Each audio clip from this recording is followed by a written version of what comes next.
Okay, hello everybody and welcome to Sangha Night at the Sheffield Buddhist Centre. There's a lot of faces here of people who I've not seen yet who've come off the last introductory course, so a really big warm welcome to you tonight.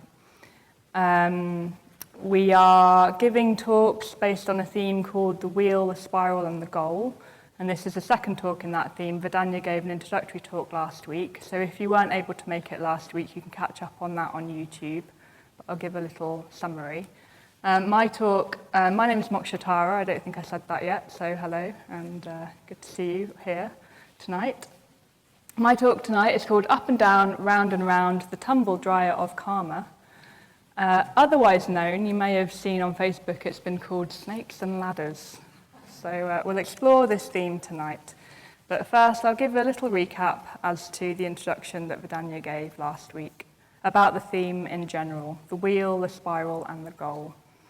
So he talked about this image, the wheel of life, and I'll talk about that in a bit more detail tonight. And the wheel of life, it's kind of like a model or an image. It's a traditional image that describes the normal existential situation that we all find ourselves in as human beings. The spiral in the wheel, the spiral and the goal, is a spiral that links off from this wheel and offers us more and more positive states of mind leading all the way up to enlightenment. Better and better states of mind. And then the goal in that title, we're going to explore the goal and the various ways we can look at the goal of enlightenment. How can we symbolize enlightenment? How can we understand what the experience of enlightenment is like? So this is the theme that we're going to be exploring for a few months at Sangha Night. So the wheel of life, as I said, it's a traditional image, and I've got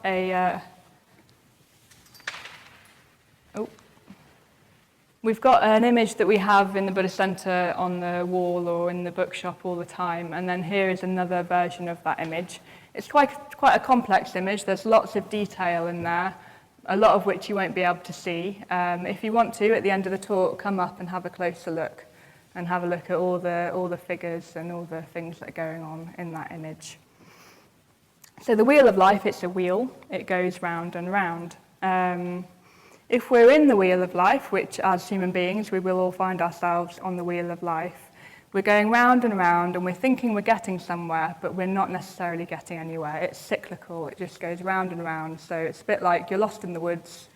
You go around on a walk and then you realise, actually, we've been here before, and you just keep going round and round. So the image that I had before was, that's a tarot card, which is a traditional image, again, of a wheel, of a cyclical pattern just going round and round. That's, from the tarot. So it's quite a common theme in the West. It's a common theme in lots of different traditions to describe a cyclical pattern of a habitual pattern as a wheel. So you're going up, you think you're getting to the top, you are at the top, but then you go back down again and then you find yourself back in the same old habitual cycle. And so this wheel of life, it's representing this ultimate vicious cycle that we can find ourselves in. Unless you do something different, creative now, your present is determined by your past determines your present, which determines your future. And these ideas are ideas that we cover in the introductory course. So the way we act in the past conditions how we are now in the present, how we act, who we think we are, what we think we're capable of doing. And that in turn creates the future, creates the world in which we inhabit. And it just goes round and round. And if we're not careful, it can seem like we don't have much choice in our life. We just feel like, well, this is me, this is who I am, this is what I'm capable of. There can be no more than that. And it can feel a bit like life is lived for us rather than it's us living our life. So this wheel of life, it's actually a bit like a set of instructions that's helping you to know what it's like being in that wheel. What does that feel like? What does it look like? What kind of things can we expect from that wheel? And it also has some clues as to how we can get off that wheel, how we can look to escape the wheel and find more creative patterns for our life, more creative ways in which we can actually become more and more the person who we could become at our fullest potential. So it helps us to realize our potential if we can learn the set of instructions and find our way off the wheel. And Vidanya last week brought in this other imagery of thinking of the wheel of life as like a computer game, like a big castle computer game. So you can imagine that you're in this game, you're in this fantastic castle with like some amazing rooms with all like, the exciting things that you want to find in them, like treasure. And there's all these rooms that have all the kind of people you want to jump on the heads of so they go away, you know, the baddies in the game. There's dungeons, there's great halls, there's tunnels connecting them all up. There's different games you can play in this castle. You can gather points, you can find treasure, you can defeat enemies. But actually, the aim of the game isn't to do all of those things, although they may seem really attractive and fun. The aim of the game is actually to escape from the castle. And we need to figure this out as we're playing that game. We need to find the doorway out of the castle, and that's actually the aim of the game. We can get lots of treasure, we can defeat lots of enemies if we want to, but the aim of the game, the way to freedom, is through escaping this castle. So there is a way out, as I've been describing. There's a secret door, if you like, and it's well hidden in an area on this wheel of life. And as we go through the talks in this theme, you'll hear more and more about how we can find this way off the wheel. And we'll learn all the different codes and all the different kind of systems in which this wheel functions. So yeah, we can find the room, recognize the door, find out how to open it and how to get off the wheel onto the spiral towards the goal. So that's what this whole theme is about. Got another picture there of the wheel of life. And this was where Vidanya started last week. So he described the central kind of axis, if you like, of this wheel, what powers the wheel. And that is a cock, a snake, and a pig. And these stand for greed, hatred, and delusion. And these states of mind is what powers us going round and round in the wheel of life. So they're symbolized by animals. So often Buddhism uses images and metaphor as a way of describing experience so that we can better kind of relate to them. So the cock is for craving or desire, because cocks go around pecking all the seed, and that's all they're interested in, is pecking all the seed. The snake is aversion or hatred, ill will, which, you know, snakes get a bad rep, don't they, in metaphorical things. They just, for some reason, stand for the more negative mental states, and maybe it's because they're poisonous. And then we've got the pig, which is delusion, which I've heard, I don't know if this is true, but traditionally, I've heard that traditionally it's the pig because their eyes flop over their ears, and they can't see anything, and they can't look up. Yeah. Oh, yeah, their ears flop over their eyes. What did I say? Anyway, so they can't see anything, and they can't look up, so they're deluded, just like we are. So yeah, if you want to know more about that and you weren't here last week, listen to Vidanya's talk. And so tonight we're going up and down and round with karma, and there are snakes and ladders. So I'm looking at this wider circle around the axis circle, if you like. So you can see there's beings on this left-hand side against a white background that are kind of moving, drifting upwards. But then when they get to the top, on the other side, on the right side, there's a black background, and all the beings are sinking or being pulled right down to the bottom again. So that's the circle around the axis. So we're going up and up and up, or we're going down and down and down. And you can't quite see it on, maybe you can, but the beings that are going upwards, they're happy. They're in states of bliss, of peace, of contentment, of joy, and they're kind of drifting up. I think there's clouds, and they're kind of happily, joyfully drifting upwards. In some images, they're also holding hands, and they're kind of going up together and not on their own. Whereas the beings that are going down, tormented, they're in anguish, they're in pain. Sometimes they're kind of holding onto their heads, kind of, you know, just really seemingly very unhappy. So this is describing how it is when we're kind of moving upwards, we're happy, we're joyful, and how it is when we're falling down, we're unhappy, we're in states of anguish or fear.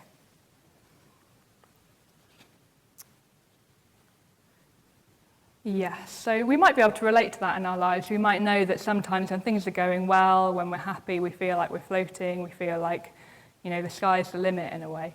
And then if something is happening that we're unhappy about, or we're just finding life a bit tough, it can feel like we're being dragged down, we're feeling very heavy, we're feeling very isolated. So they're not holding hands, they're on their own, they're feeling isolated, they're feeling sad. So maybe we can relate to that in our lives. And this part of the wheel is describing karma. So this is another idea that we look at quite closely on the intermediate course and the intro course. So this is describing how karma can work.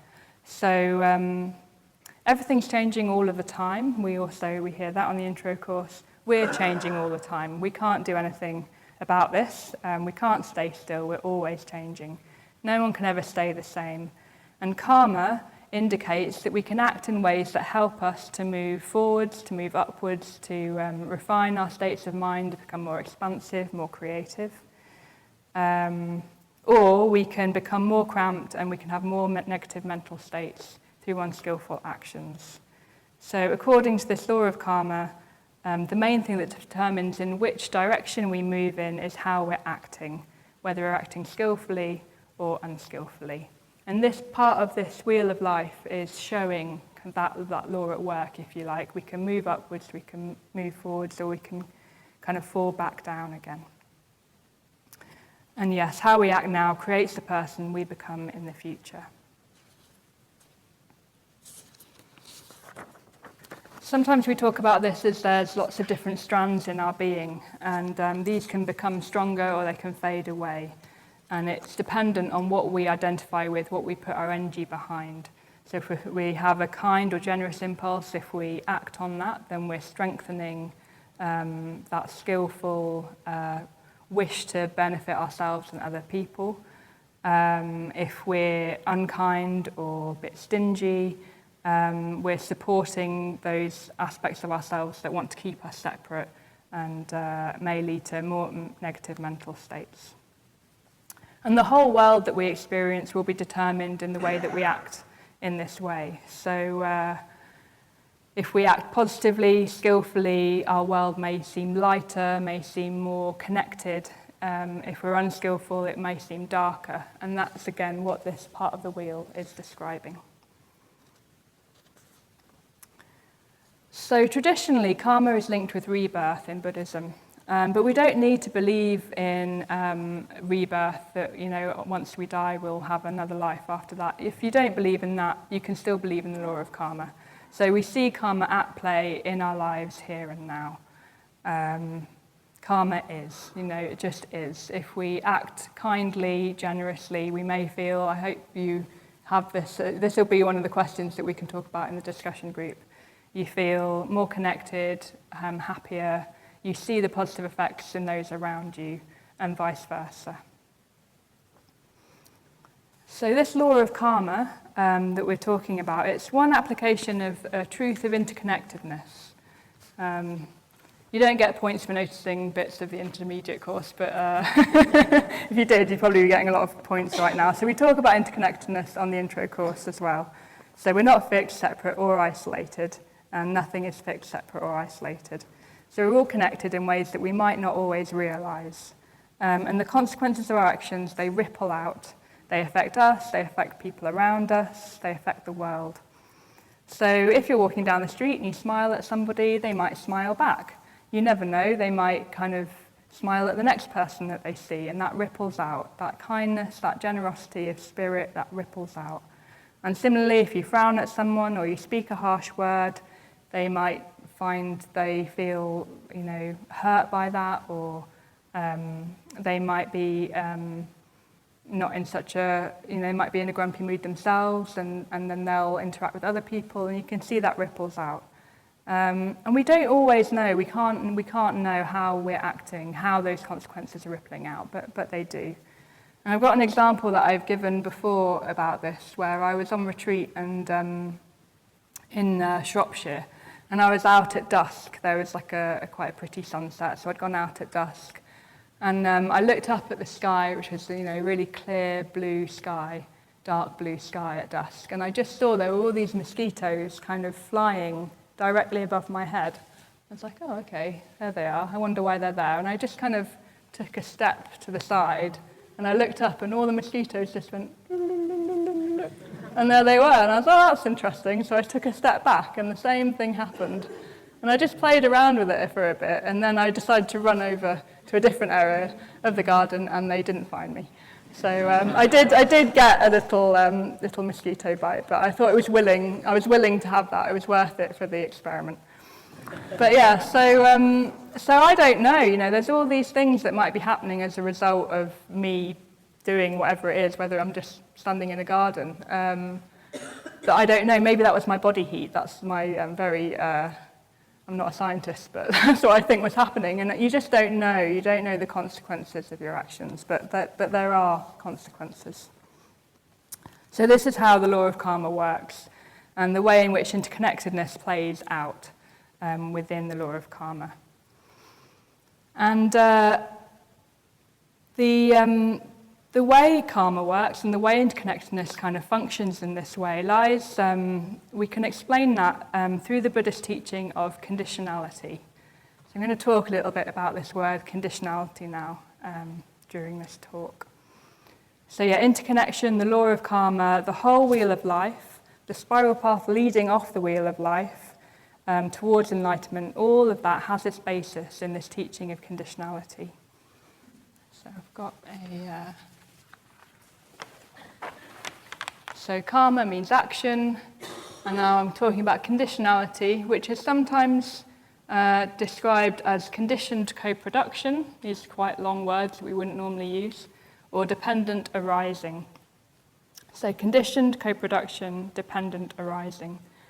And very, very simplistically put, so don't quote me on this too much, but this is saying that if something happens over here, then other things happen over there.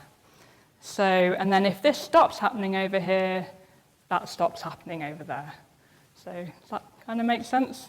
So this is the formula, and actually there's a description of this formula, a traditional description, on that block of wood there, which we all walk past many times a week and probably don't stop to look at.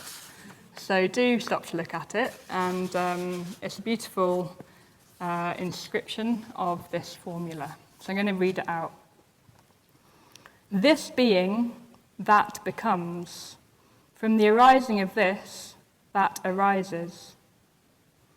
This not being, that does not become. From the ceasing of this, that ceases. So this is a core teaching of the Buddha, and it's found time and time again in the Pali Canon, which is the oldest recording of his teachings that we have. It's a bit of a mouthful, and it can seem like a bit of a riddle. Like, what does that mean? I'm going to say it again, just for fun. So, this being, that becomes. From the arising of this, that arises. This not being, that does not become. From the ceasing of this, that ceases. And this formula, it's really honoured, it's chanted throughout the Buddhist world. You can chant it in Pali and Sanskrit, and throughout the Buddhist world, people are honouring this teaching. So again, putting this, relating this back to the law of karma, you can see that if you act skillfully here and now, there will be skillful positive consequences, positive outcomes. If you stop acting skillfully, those outcomes or consequences will also cease. And the same is true of unskillful actions and their consequences. If you act unskillfully here and now, there will be unskillful negative consequences for yourself and other people. If you stop acting unskillfully, those consequences will also cease. So that's conditionality applied to the law of karma, if you like. And as I said, it kind of underpins this whole area of the wheel of life, the spiral. And we'll hear about conditionality more as we go through the theme. And this idea, if you like, is also found in the Dhammapada, which is another very early writing of the Buddha's teachings. So it's part of the Pali Canon, the Dhammapada. And the very, very first lines, if you open up that book, relate to this idea of conditionality and karma. So I'm going to read out these lines as well from the Dhammapada. Experiences are preceded by mind, led by mind, and produced by mind. If we speak or act with an impure mind, suffering follows, just as a cartwheel follows the hoof of the ox. Experiences are preceded by mind, led by mind, and produced by mind. If we speak or act with a pure mind, happiness follows, like a shadow that never departs. So in this instance, the shadow is a happy, wonderful thing, not a psychological kind of dark thing. So happiness follows like a shadow that never departs.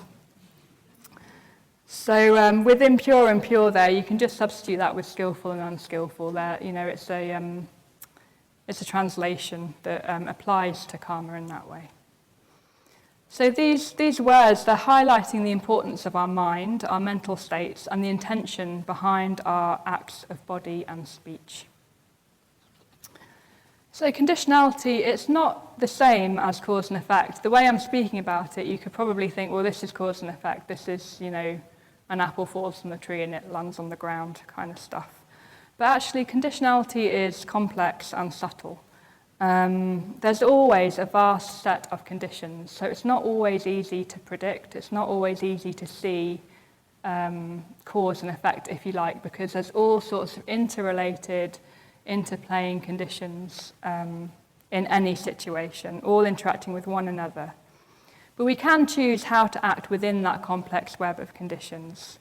The outcome may not be as linear as we want it to be, but we can choose how we act within a set of conditions. So, for example, you might prepare really well for a job interview. You might really want this particular job. You do loads of preparation. You're really ready. You're really friendly in the interview. You really show your skills at that interview, and you don't get the job.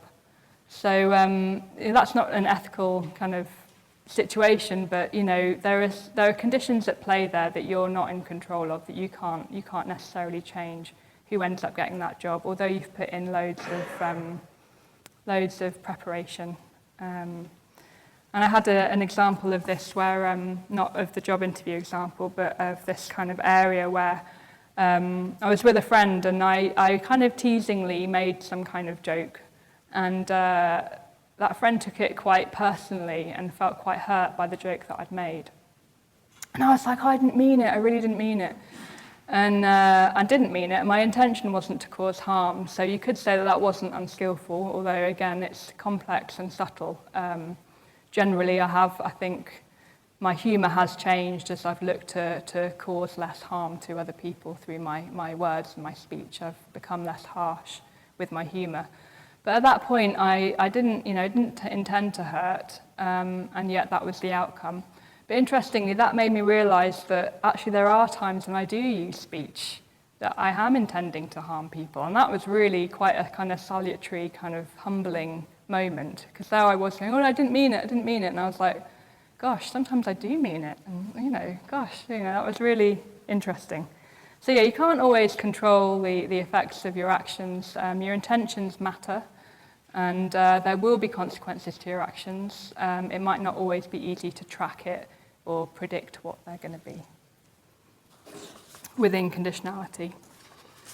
So yeah, we can't always find the direct reason for our experience based in past action. And if you try and seek that kind of cause and effect or some kind of linear sort of results, that could be misleading because there's so many conditions at play and we can't always find out what they are.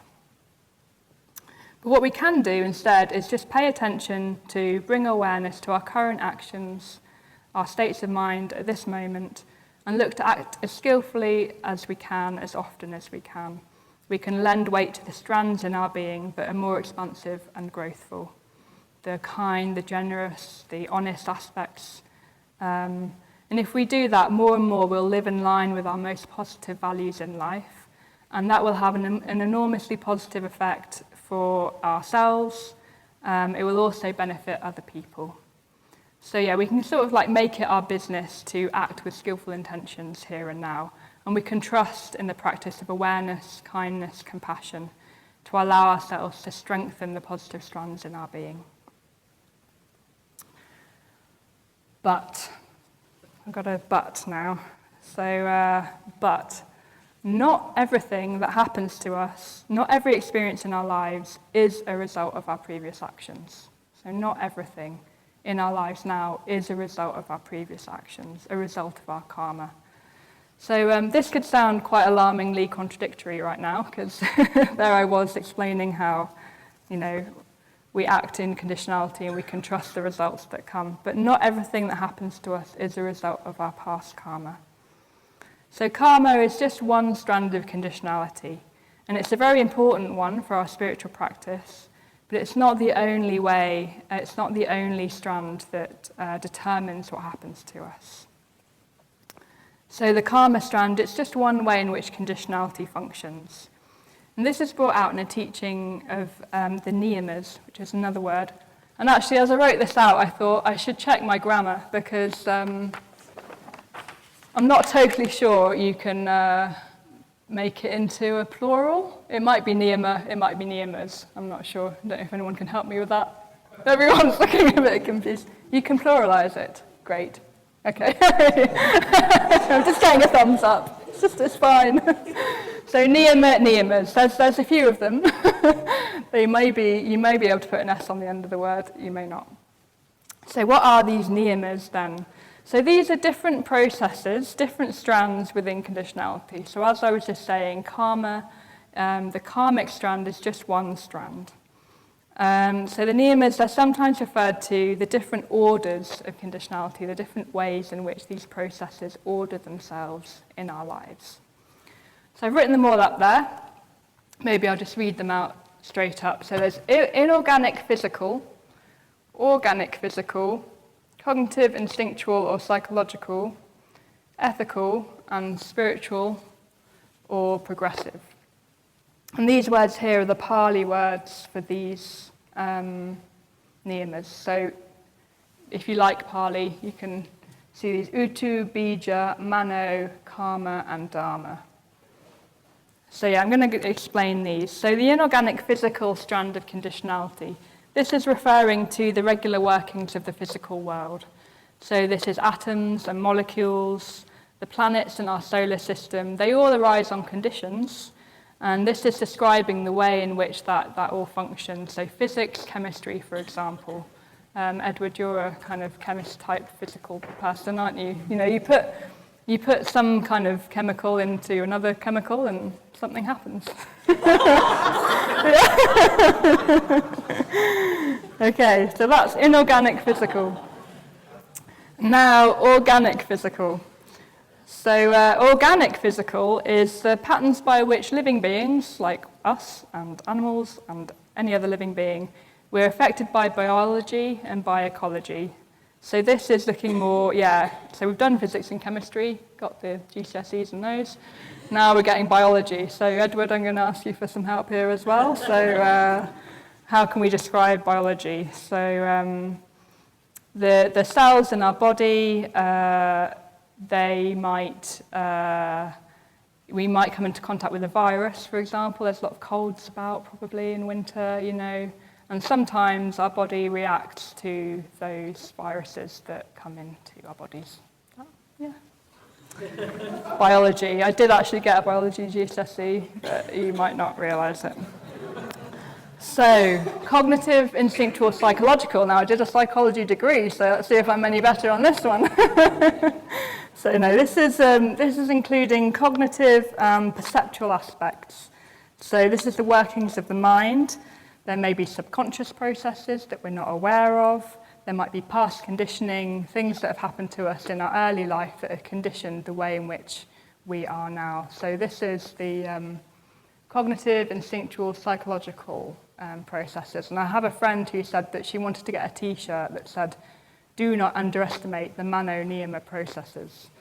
Because there we are thinking that, we're kind of somehow in control. And then there's a spider or a snake and we're running out the door. Sometimes it's hard to keep aware of these processes as they function in our lives. Okay, and now we get to ethical. So now we get to the karma level of conditionality, which is basically what I've been talking about so far. So this is how skillful deeds can lead to positive outcomes and unskillful deeds lead to negative outcomes. So these are processes arising from skillful and unskillful actions. So you can see this is just one strand of conditionality, but a very, very important one. And then moving on from that, we have the spiritual or progressive, the Dharma Niyama processes. So this is progressive, it's a transcendental process, and it leads to, and it includes awakening, the seeing of reality. So again, as we move through this theme, we're going to look at the spiral leading off the wheel, and that's when Dharma processes are really going to come in. So I've got an example from my own life of how these niyamas might interact. So occasionally over, it is very dark outside, it's wintry, I've had a cold, and at times I've been feeling like I've had a bit of a low mood, particularly in the mornings when I've got, anyway, I won't go into detail, but I've had a cold. So so sometimes when I'm feeling that low mood, I can feel like maybe I'm acting unskillfully somehow. Maybe there's a level in which skillful action can be at play here, that I need to kind of engage with skillful action and that'll bring my mood up. And maybe that's true, and I'm sure that it is. But also, I've had a cold, I've had a virus. People have suggested I might be vitamin D deficient because maybe I need to change my diet, maybe I need to get some sunlight because there hasn't been that much of that. It's winter at the moment. So this again is going back to the organic physical situation there. So I could be there thinking, oh, this is completely to do with my skillful and unskillful action in the past, but actually there may be also some organic physical aspects to that. At times I've been relating to some painful aspects of my past, some early conditioning, so there could be some psychological processes going on there. I've been supported with friends through that, so I've been engaging in the karma processes by thinking what skillful action can I do to help me to relate more positively to these past experiences, talking to friends. So yeah, you can see that they all kind of interrelate. You can be having an experience and there can be different aspects of conditionality at play here.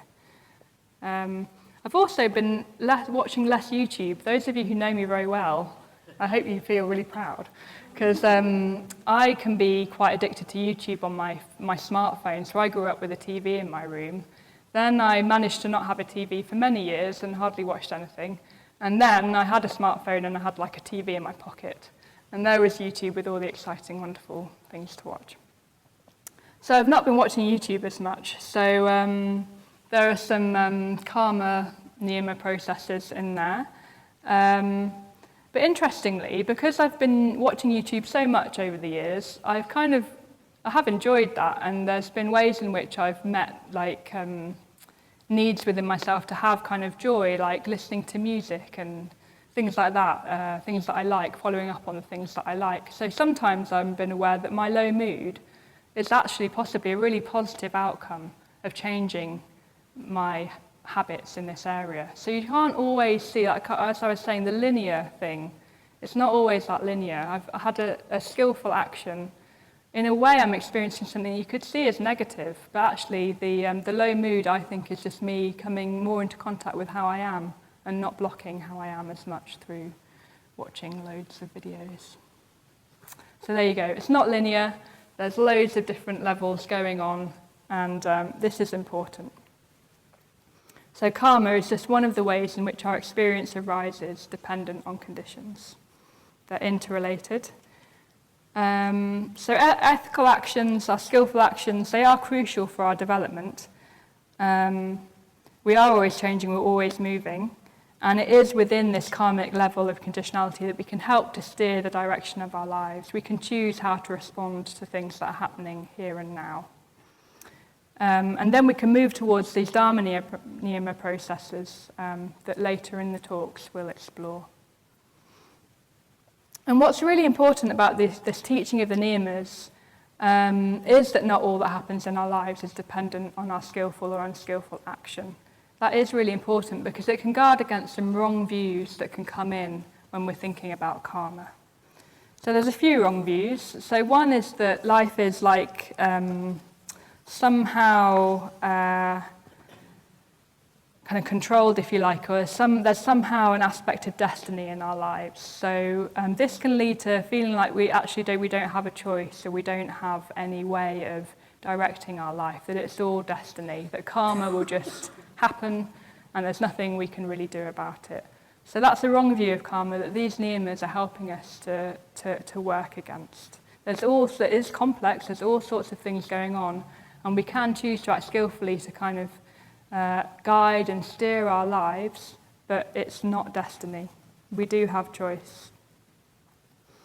Also, karma isn't a reward or a punishment. So this is a very common, popular view of karma.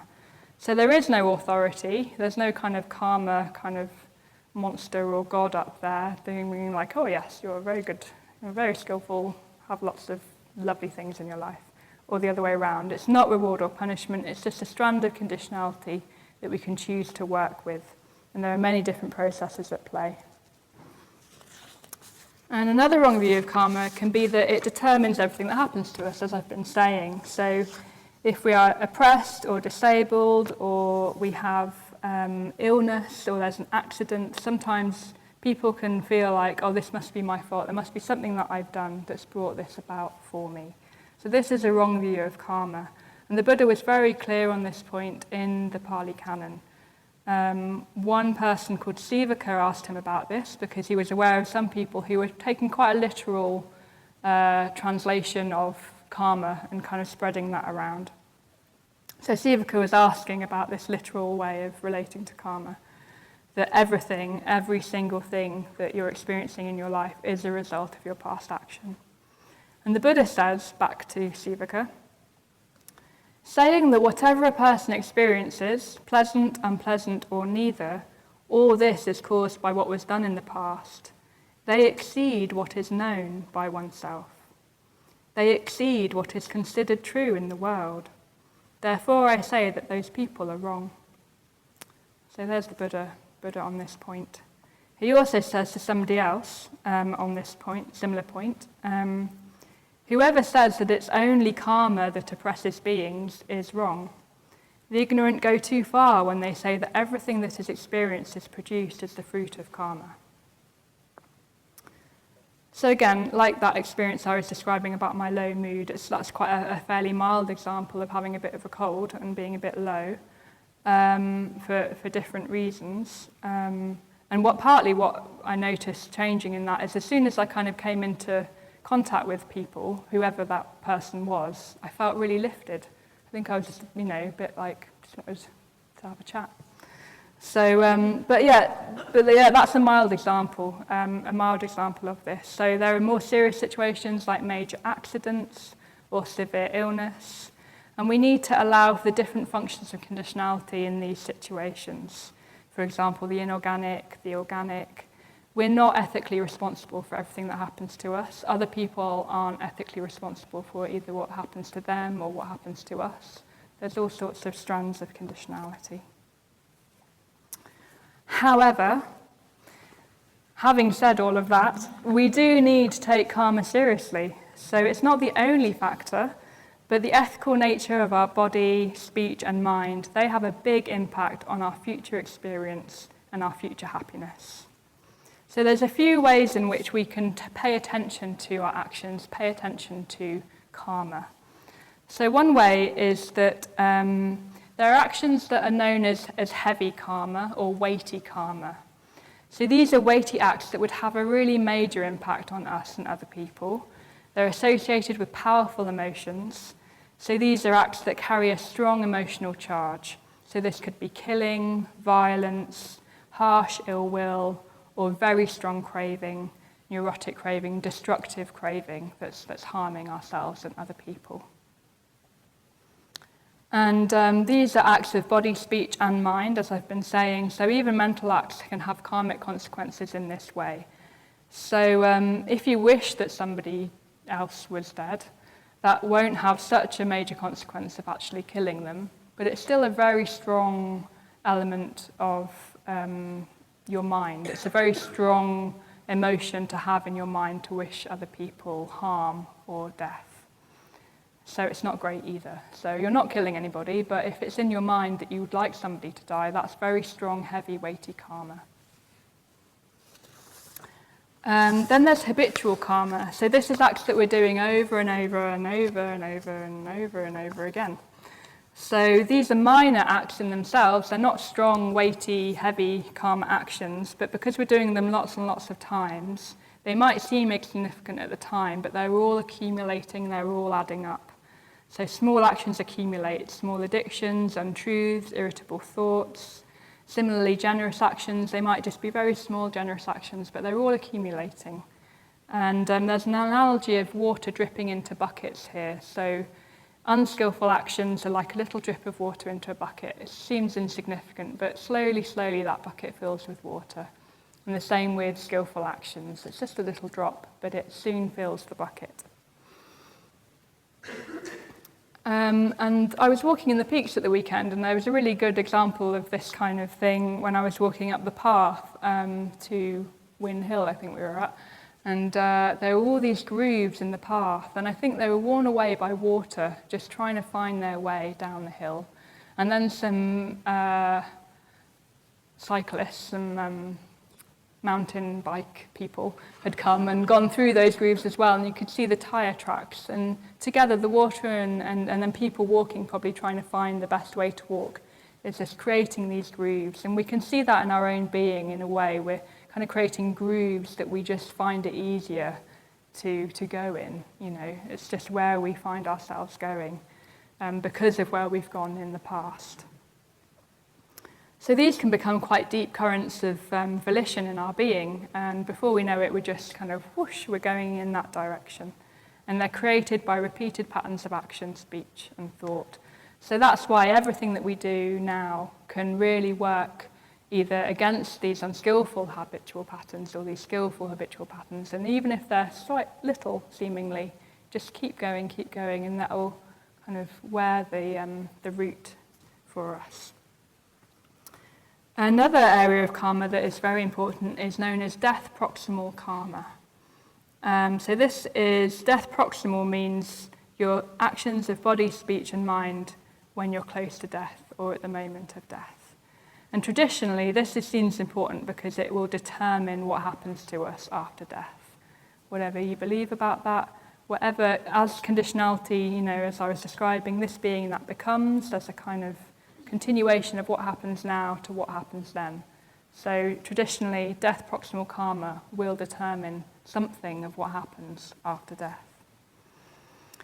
And this probably depends quite largely on the previous two in a way. You know, if you've got habitual karma, what happens at death may really go along with that.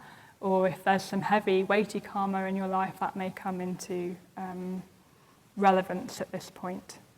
I don't know. And although I don't know, I do sometimes think about this. I do sometimes think, I was on a bus coming down from Crooks, and it was quite a wild bus ride. We were kind of going round the corner really fast, where there's kind of a really steep hill. And I suddenly thought, what if this just goes, what if there's an accident? And I thought, what if there was an accident? And what if I thought at that moment, may all beings be well? What if I brought to mind metta and wished all beings well at that moment? I don't know what effect that would have, but imagine if I could do that at the point of death. I do feel like that would have a very, very positive impact. So yeah, I've just been describing to you at length about how the law of karma works along the Buddhist path. So we're always changing. We can act, speak, and think in certain ways, and this change can become the spiritual growth in our lives.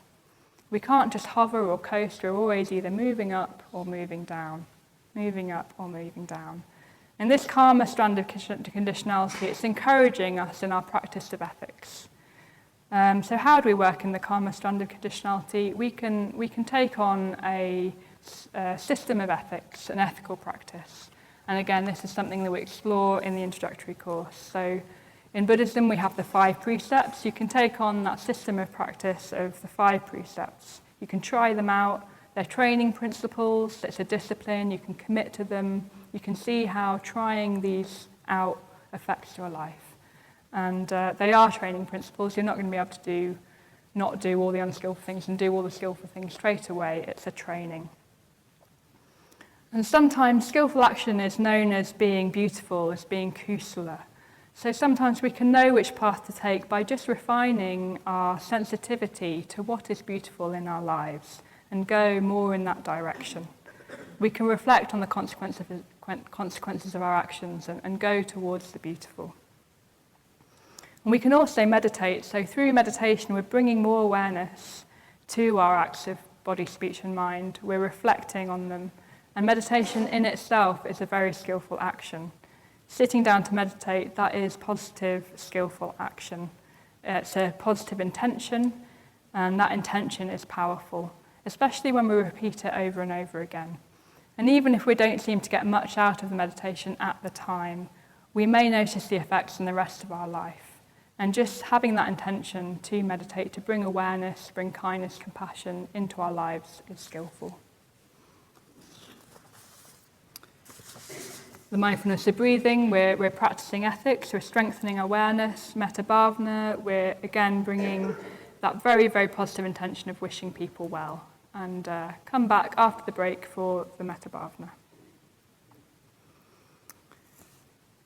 So if we practice the Dharma, if we practice within the karma niyama processes, we will accumulate positive merit, our future will be happier as a result. And through doing so, we will spend time in particular areas of this castle.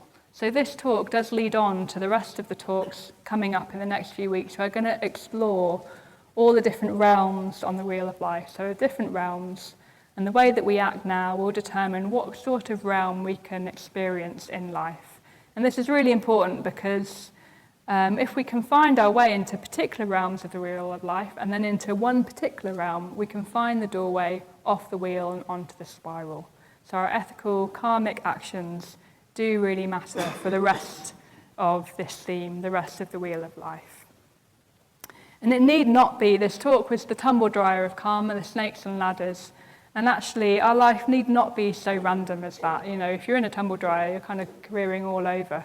And actually, in this wheel of life, you are careering all over, probably. And with snakes and ladders as well, you know, it's all done by a roll of the die, and then all of a sudden you're going down the snake or you're climbing up a ladder. But actually, through karma, through ethical action, we can find a way to the realm that has the door to freedom on the wheel of life. We can kind of take a moment to choose which direction we go on, and it's not so random after all. So I'm going to end now with a quote from Sangharakshita, who started the Triratna Buddhist order and community.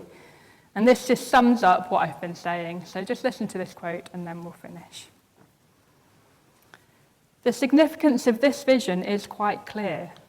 It is a vision of possibilities. It is a vision of alternatives.